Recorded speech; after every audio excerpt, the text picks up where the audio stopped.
Considérons maintenant le livre des Actes. Il serait bon de nous rappeler, entre parenthèses, que, parlant de manière générale, la Bible dans son ensemble, sauf pour les derniers versets, se termine par une claire déclaration concernant cette question de la venue de Christ. Dans Apocalypse 19, 14, il est dit que le témoignage de Jésus est l'esprit de la prophétie. Qu'est-ce que cela signifie?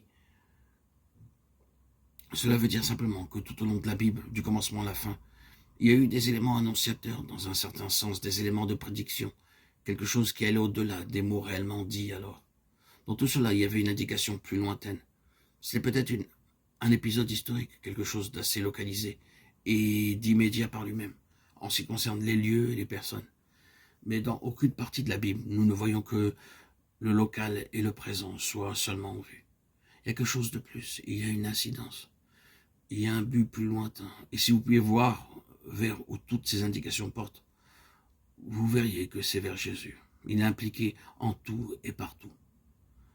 Toute prophétie a pour finalité le Seigneur Jésus.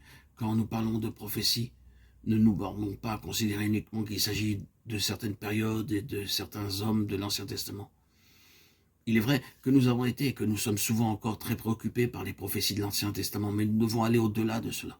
Moïse était appelé prophète, Deutéronome 18, 15, et Samuel était aussi un prophète, 1 Samuel 3, 20. Et même David, dans le Nouveau Testament, est appelé prophète, Acte 2, 30. L'esprit de la prophétie englobe plus qu'une certaine classe d'hommes que nous appelons prophètes. L'esprit de prophétie se rencontre déjà dans la vie d'Enoch, et bien avant cela dans Genèse 3.15, concernant la semence de la femme. C'est cela l'esprit de la prophétie. Souvenons-nous donc que la prophétie, c'est quelque chose qui va bien au-delà du temporel, et qu'elle tend vers le Seigneur Jésus. Ainsi, nous serons capables de voir quelque chose de la pensée divine comme étant bien plus que des déclarations verbales. Après cette parenthèse, considérons le premier chapitre des Actes. Alors les apôtres réunis lui demandèrent, « Seigneur, est-ce en ce temps que tu rétabliras le royaume d'Israël » Acte 1, 6. Nous avons fait remarquer dans un chapitre précédent combien les prophètes étaient occupés avec cette question du royaume. Les disciples du Seigneur, Jésus, avaient une conception du royaume qui procédait des prophètes. C'est pourquoi leur question est fondée sur une certaine conception mentale de l'enseignement des prophètes. Ils avaient déduit certaines choses de ce que les prophètes disaient, et ils introduisent cette question même à cette heure tardive. « Seigneur, est-ce en ce temps que tu rétabliras le royaume d'Israël » Il leur répondit, « Ce n'est pas à vous de connaître les temps ou les moments que le Père a fixés de sa propre autorité, mais vous recevrez une puissance, le Saint-Esprit survenant sur vous. Et vous serez mes témoins à Jérusalem, dans toute la Judée, dans la Samarie, jusqu'aux extrémités de la terre. » Après avoir dit cela, il fut élevé, pendant qu'il le regardait. A-t-il instauré le royaume quand il est monté sur son trône? Non, non. Et une nuée le déroba à leurs yeux. Acte 1, 6, 9. C'est ici que tout commence, dans le domaine de la connaissance spirituelle. Parce que cette déclaration du Seigneur Jésus indiquait qu'une nouvelle dispensation allait être inaugurée et qu'elle serait différente de la conception que les disciples avaient de l'enseignement des prophètes.